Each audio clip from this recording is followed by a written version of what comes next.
Hi friends and fellow Afghans, it's my hope that you are physically and mentally fit. Uh, I'm honored to welcome you at this secret discussion on how the West is structured World Bank and the IMF to aid neocolonialism. The World Bank, International Monetary Fund, and the World Trade Organization are neocolonial tools orchestrated by the West to aid the continued enslavement of Africa. Have you ever wondered why the West always flaunts at policies that tend to fight against Africa's dependence on foreign aid? Why was the West so concerned and irritated when Kwame Nkrumah preached against Africa's dependency on foreign aid in the year 1960s? Why was there pandemonium in Europe recently when Ghana's President Akufo-Addo spoke of Africa without aid?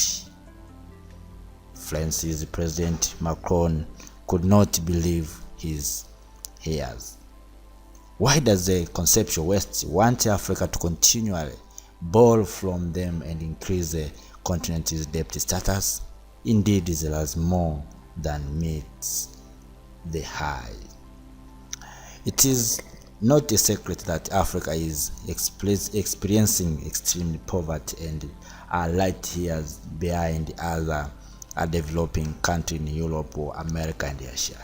The situation has become so sad that it appears to be getting worse by the day.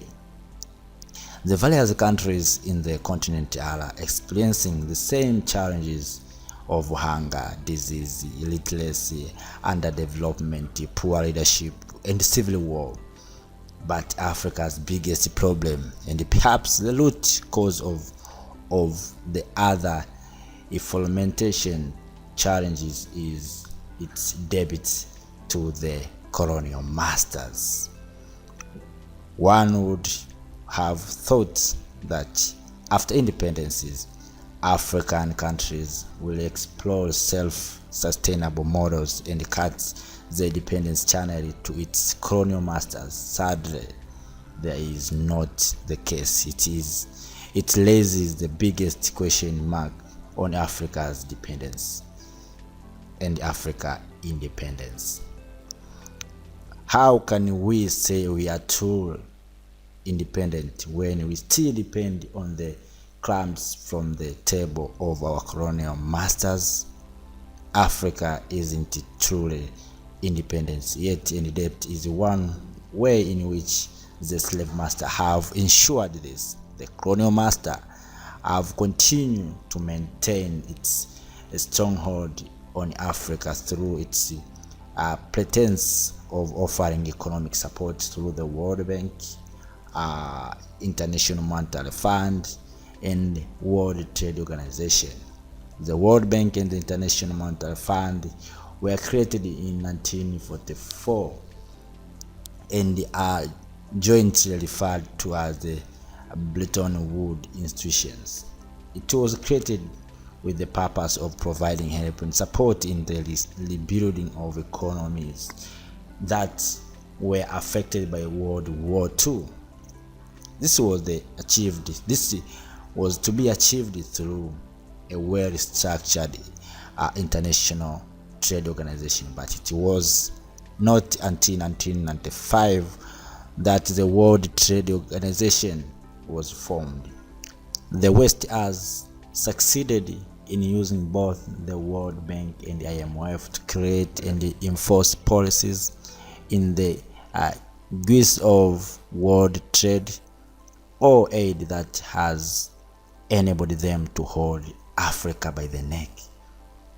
Through presenting itself as the only source of sustenance of the continent's economy, African nations continue to depend on the West for sustainability.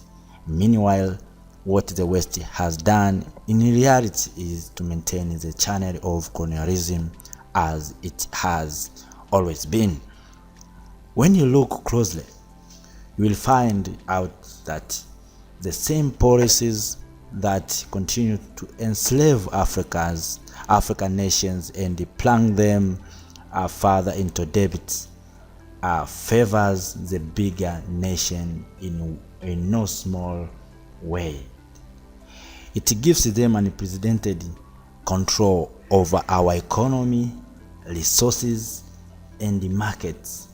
The policies of the World Bank, IMF, and the World Trade Organization further widen the large divide between the already wealthy Western economies and the struggling ones in Africa. Through this lending organization, what the West has achieved is the economic colonization of Africa.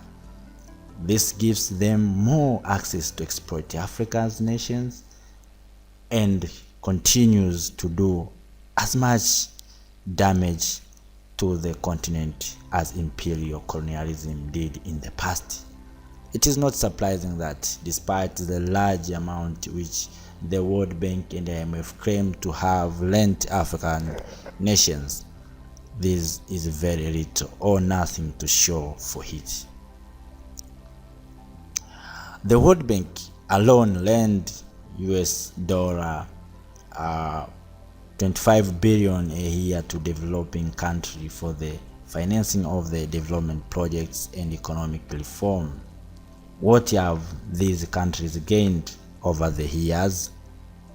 Why will you not exonerate our readers for their greed and corruption? In all fairness of it's important to note that the West has devised a means to lend funds to Africa but collect it in the 100-folds through back channels. It is a case of giving millions and taking 100 millions with the back end from us.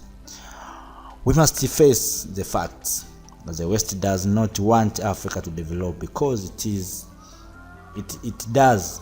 They would lose control of us. After all, a healthy man does not need a physician. The World Bank comprises of 183 member countries, including 47 in sub-Saharan Africa. It is headed by the World Bank director, who is directly appointed by the US government. Why? Why is the post of the director not rotations?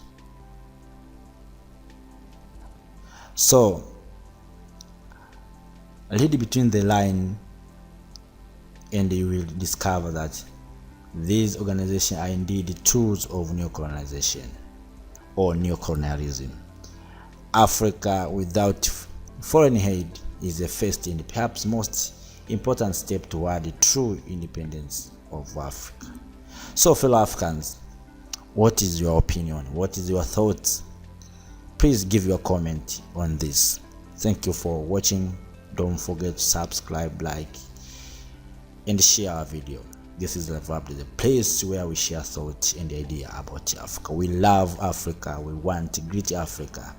The future of Africa is in the hands of Africans. Thank you.